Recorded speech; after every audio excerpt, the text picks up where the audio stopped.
Hello everyone, আবারও আপনাদেরকে স্বাগত জানাচ্ছি একটা নতুন ভিডিওতে। তো আপনারা দেখতে পাচ্ছেন যে এই ছাদের যে সেন্টারিং এর প্রসেস, সেই সেন্টারিং প্রসেসটা অলমোস্ট কমপ্লিট হয়ে গিয়েছে। আপনারা পুরো এই সিঁড়ির কাছ থেকে দেখুন, আমি এখান থেকে কলমের জন্য যে রড বাড়াবার যে প্রসেস, সেগুলি কিন্তু অলরেডি এক্সটেন্ড করা আছে। আর এখান থেকে আমাদের সেন্টারিংটা কমপ্লিট হয়েছে, আর উইদিন 2 ডেজের মতো জাস্ট টাইম লাগবে। তারপর এখানে যে পাটাগুলি তো অল কমপ্লিট হয়ে যাচ্ছে, রড ফেলার কাজ শুরু হবে। আর দেখুন কলমগুলো কিন্তু এখন আমাদেরকে বাকি রাখা হয়েছে এবং রডও কিছু ফেলা হয়নি। এদিকটাতে আমাদের যে পাটাগুলি অলমোস্ট দেখুন শেষ পর্যন্ত। এরপর শুধু আউটসাইডে যে টান দেওয়ার ব্যাপারটা, আপনারা যদি এই সাইডে সাইডে দেখেন, এই সাইডের দিকে যে টান দেওয়ার ব্যাপারটা দেখুন, আমরা শুধু ইনসাইডটা এখন কমপ্লিট করতে পেরেছি, আউটসাইডটা এখনো পর্যন্ত কমপ্লিট হয়নি। আমি আপনাদেরকে পুরো ছাদের যে ব্যাপারটা সেটা আরেকবার দেখাচ্ছি। দেখুন এখান থেকে দেখুন এই দিকটা পুরোটা একদম আমি ওই এন্ড পর্যন্ত নিয়ে যাই আপনাদের, তাহলে দেখে হয়তো বুঝতে পারবেন পুরো বিষয়টা। সিঁড়ির দিকটা প্রথমে আপনাদেরকে দেখাচ্ছি। দেখুন দেখুন এটা যে সিঁড়ির কাজটা দেখুন, সিঁড়ির যে আমরা পাটা পেটাবার প্রসেস এটাও কমপ্লিট করে দিয়েছি, কিন্তু রড বেন্ডিং বা রড দেওয়ার প্রসেস সেটা এখনো স্টেয়ারের কোনো কাজটাই আমরা কমপ্লিট করিনি। জাস্ট আজকে আমাদের পেটানোর যে সেন্টারিং এর কাজ সেটা অলমোস্ট ইনসাইডেরটা কমপ্লিট হলো। আউটসাইডের দেখুন যে টান দেওয়ার ব্যাপারটা থাকে, দেখতে পাচ্ছেন আউটসাইডে কোনোটা এখনো টান দেওয়াটা কমপ্লিট হয়নি। তো পুরো ছাদের এরিয়াটা দেখুন, এখানে আপনারা এটা হচ্ছে 1750 স্কোয়ার ফুট টাইপের। আর এই জায়গাটাতেও আপনাদের আরেকটা দেখুন, আগের দিন যে ছাদটার ভিডিও দেখিয়েছিলাম, এটার কনস্ট্রাকশনটা কমপ্লিট হয়েছে, ঢালাইটা কমপ্লিট হয়ে গেছে। আমি আপনাদের পুরো দেখাচ্ছি। এখানে দেখুন ওজন্য এটাতে জল ভরে রেখে দেওয়া হয়েছে, এটা প্রায় 1650 স্কোয়ার ফুটের মতো ছিল।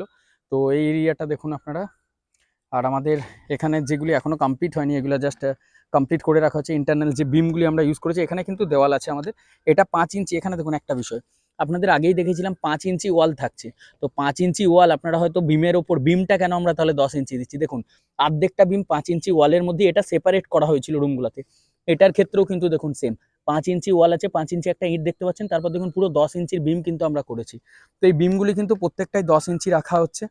আর এদিক দিয়ে আমরা আউটসাইডের সবসময় আউটসাইডের প্রত্যেকটা ওয়ালকে আমরা 10 ইঞ্চি রেখেছি। তার কারণ আমি বারবার আপনাদেরকে বলেছি, যদি 5 ইঞ্চির ওয়াল আমাদের রেখে দেওয়া হয়, সেক্ষেত্রে কিন্তু টেম্পারেচার একটা বড় এফেক্ট। এখন দেখুন চারিদিকেই আমাদের অনেকই গরমটা বাড়ছে, টেম্পারেচার বাড়ছে।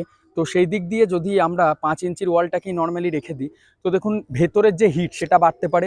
সেকেন্ড জিনিস হচ্ছে ক্র্যাক হওয়া, ক্র্যাক দেখা যায়, ফাট দেখা যায়। তার থেকেও আরেকটা বড় বিষয়, এখন দেখুন সবাই কনসিল ওয়্যারিং করছি আমরা। কনসিল ওয়্যারিং থেকে শুরু করে আমাদের যে ধরুন কোনো কিছু একটা ইন্টারনালি কোনো একটা ডোর আলমারি টাইপের করছি বা ওয়াল মার্ট কিছু একটা করছি, সেই টাইমেও যখন আপনারা ড্রিল চালাবেন না, 5 ইঞ্চি ওয়াল ভাবুন তো কত, মিনিমাম তো 3 ইঞ্চি ড্রিলটা আমাকে ঢোকাতে হবে। তো সেখানে কোনো মজবুতি থাকবে না। তো তার জন্য আপনারা অলওয়েজ ট্রাই করবেন অ্যাটলিস্ট আউটসাইডে যা আপনার পুরো বাউন্ডারির আউটসাইডের পুরো ওয়ালটাই 10 ইঞ্চি দিতে। হয়তো এতে অনেকেই আপনারা কমেন্ট করছেন যে খরচাটা বেশি হবে, বাড়ির মালিক কোথা থেকে এত টাকা দেবে। দেখুন একটা বিষয় বলতে, কলম স্ট্রাকচারে যদি বাড়ি হয়, আমার দেখুন পুরো এই যে বাড়িটা রয়েছে না, পুরো বাড়িটাই কলম স্ট্রাকচারের উপর। তো সেক্ষেত্রে তো আপনাকে এই জিনিসটা নিয়ে এতটা ভাবতে হচ্ছে না যে আপনার লোডের ব্যাপারটা তাহলে আপনি এত টাকা খরচা করে কলম কেন তৈরি করছেন?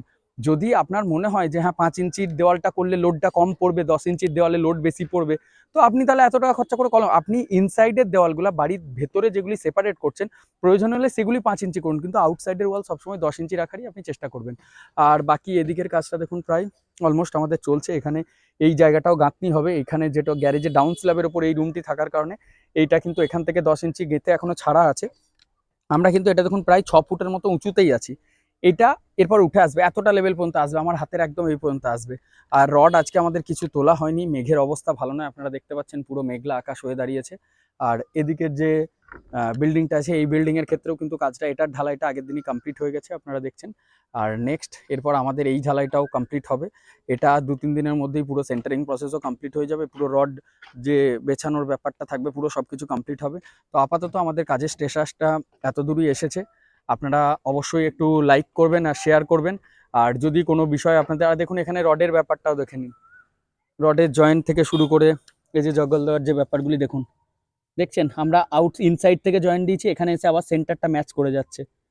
তো সেম আমাদের কিন্তু সেটাই হয়েছে, অ্যাটলিস্ট 3টে আমাদের এখানে জয়েন হয়েছে, বাট বাকি কিন্তু পরেই জয়েন হবে। বাকিটার দেখুন হাইট কিন্তু এই জায়গাতে, মানে একই পজিশনে কিন্তু জয়েন কোনো জায়গাতেই করার মতো সেই লেন্থ রাখবেন না, এটা কিন্তু খুব এফেক্টিভ বা খুব ক্ষতি হতে পারে।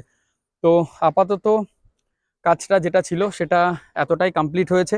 চলুন দেখা হচ্ছে নতুন আরও একটি ভিডিওতে। ভালো থাকবেন, আর এই ভিডিওগুলি ভালো লাগলে শেয়ার করবেন, লাইক করে দেবেন। আর যদি আপনাদের মনে কোনো ওপিনিয়ন থাকে, অবশ্যই কিন্তু সেটা শেয়ার করে দেবেন কমেন্ট সেকশনে। ভালো থাকবেন সকলে।